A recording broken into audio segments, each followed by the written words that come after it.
BNPB targetkan hari ini jadi hari terakhir evakuasi korban. Untuk mengetahui informasi terbaru dari proses evakuasi korban Pondok Pesantren Al-Kozini yang ambruk di Buduran, Sidoarjo, Jawa Timur, dan apa langkah yang diambil saat ini untuk mencari sekitar 7 santri lainnya yang belum ditemukan, kita bergabung dengan Kepala Pusat Data, Informasi dan Komunikasi Kebencanaan BNPB, Pak Abdul Muhari. Saya biasa menyapanya dengan Pak Aam.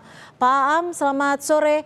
Sudah adakah informasi terbaru terkait jumlah korban yang berhasil dievakuasi hingga sore hari ini, Pak Aam?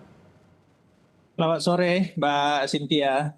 Kami sampaikan bahwa siang ini tim SAR gabungan telah menemukan dan mengevakuasi 6 jenazah dari reruntuhan puing yang kita rencanakan bisa kita bersihkan pada hari ini, sehingga total korban meninggal dunia dari catatan kita itu menjadi 56 orang, dan sisa yang masih dalam pencarian itu berjumlah 7 orang.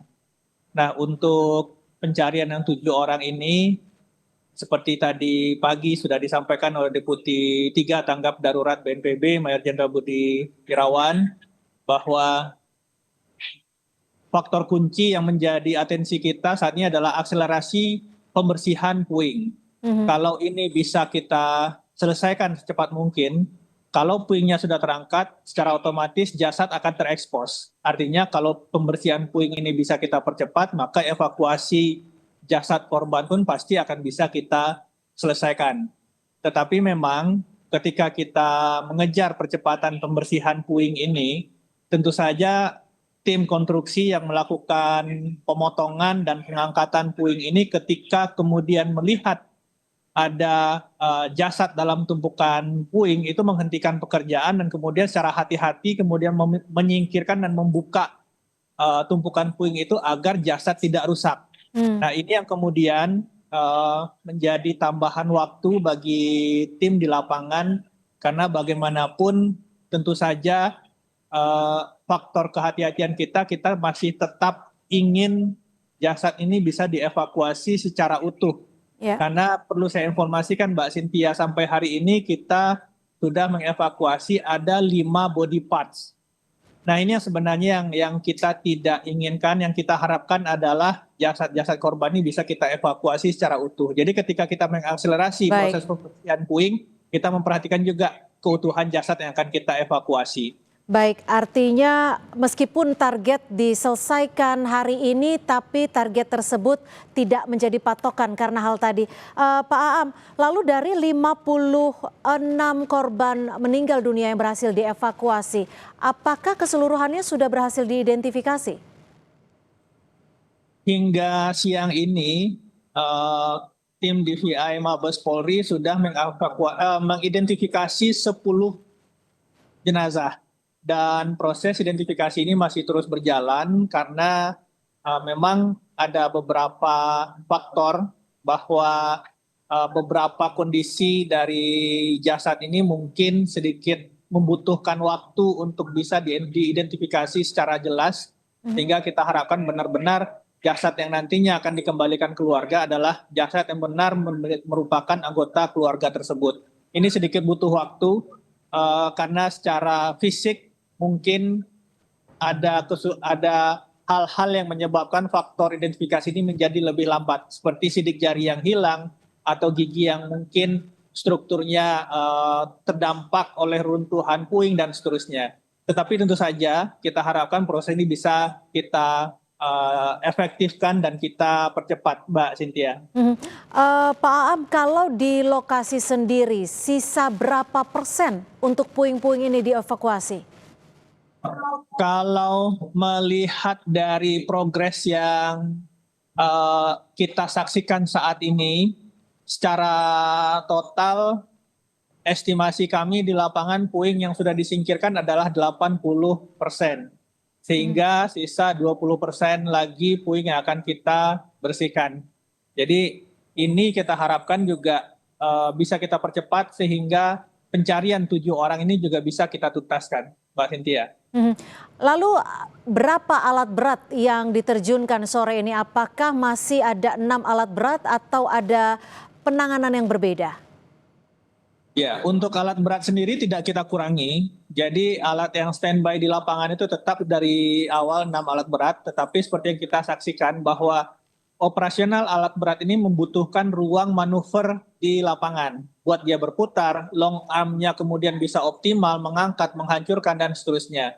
Ini tentu saja menjadi pertimbangan untuk efisiensi pekerjaan di lapangan bahwa tidak hanya jumlah alat berat, tetapi efektivitas manuver dan pergerakan di lokasi itu menjadi perhatian.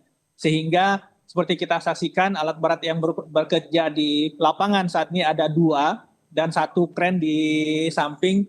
Ini sebenarnya untuk sisi efektivitas ini sangat optimal. Pembersihan segmen sebelah kanan dari segmen yang masih ada itu sebenarnya bisa kita selesaikan dalam waktu 3 jam. Tetapi sekali lagi ketika tim di lapangan kemudian menemukan jasad, proses pemotongan dan pengangkatan kita hentikan dulu, jasad kita angkat dulu. Demikian prosesnya, Mbak Cynthia.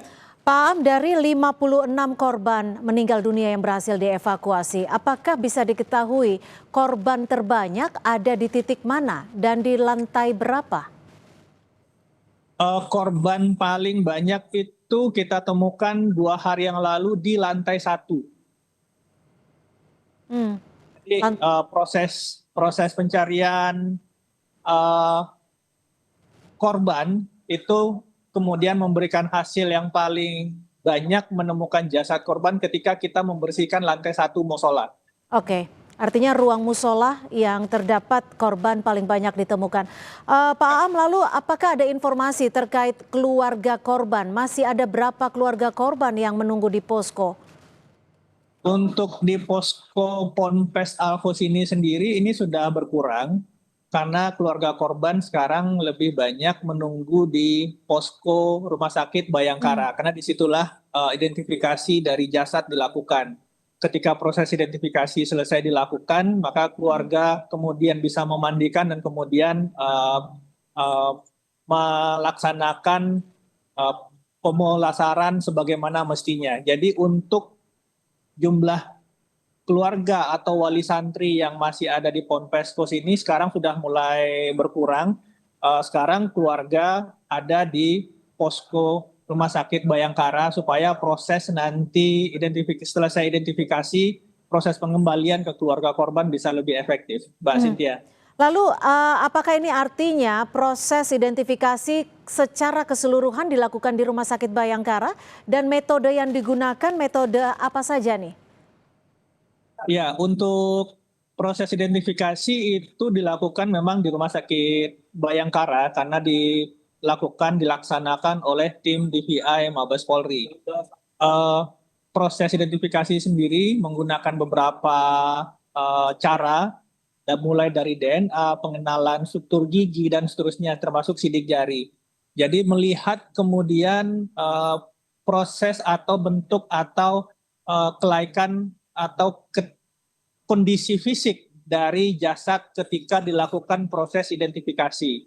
Ketika sidik jari masih ada, dilakukan dengan identifikasi sidik jari. Ketika mungkin segala proses yang biasa dilakukan tidak memungkinkan dari kondisi fisik jasad yang dibawa, maka dilakukan tes DNA. Tes DNA sendiri tentu membutuhkan waktu. Nah, ini yang kita juga mengharapkan keluarga atau wali santri bisa bersabar. Yang pasti ini kita upayakan akselerasinya seoptimal mungkin, Mbak Cynthia. Ya, Pak Aam, ini kan tadi Anda juga menyebutkan sudah ada 10 korban meninggal dunia yang berhasil diidentifikasi. Apakah untuk nama-nama tersebut akan diumumkan secara resmi dan kapan jika memang akan diumumkan? Dalam rilis yang dikeluarkan oleh BNPB, kita sudah mengeluarkan nama-nama tersebut.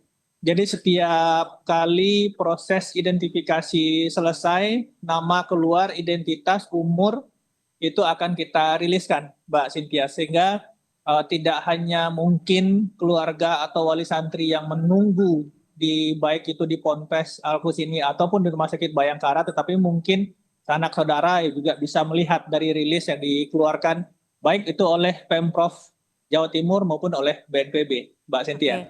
Artinya rilisnya diberikan di posko dan juga di rumah sakit, seperti itu ya? Benar. Mhm. Pak Aam, ini kan masih ada tersisa 20% seperti yang Anda katakan tadi. Adakah kesulitan yang ditemukan dari tim gabungan untuk melakukan evakuasi dan juga pembersihan puing?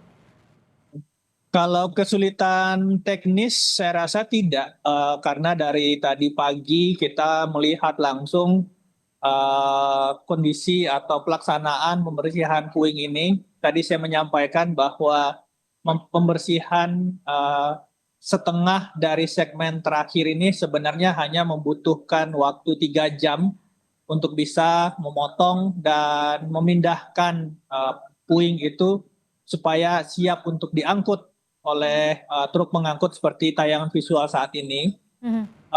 Dan kemarin kita menyampaikan masih ada satu segmen beton yang terhubung atau terikat ke bangunan belakang, bagian belakang asrama, itu juga tim di lapangan didampingi oleh ahli struktur dari ITS Surabaya, sehingga secara teknis tidak ditemukan kendala. Ya. Personil, kemudian alat perangkat dan pakar struktur bangunan ikut mendampingi kita, jadi secara teknis tidak ada. Yang kita Baik. harapkan hanya memang ketika didapati ada jasad, proses pemotongan pengangkatan kita stop. Ini aja yang menjadi mungkin sedikit memperlambat waktu dari pembersihan Baik. puing. Mbak Siti. Ya, Pak Aam, kita juga mendapatkan informasi kalau akan dilangsungkan konferensi pers terkait informasi terbaru soal ambruknya Ponpes. Apakah dalam konvers yang akan berlangsung sore ini akan turut dihadirkan juga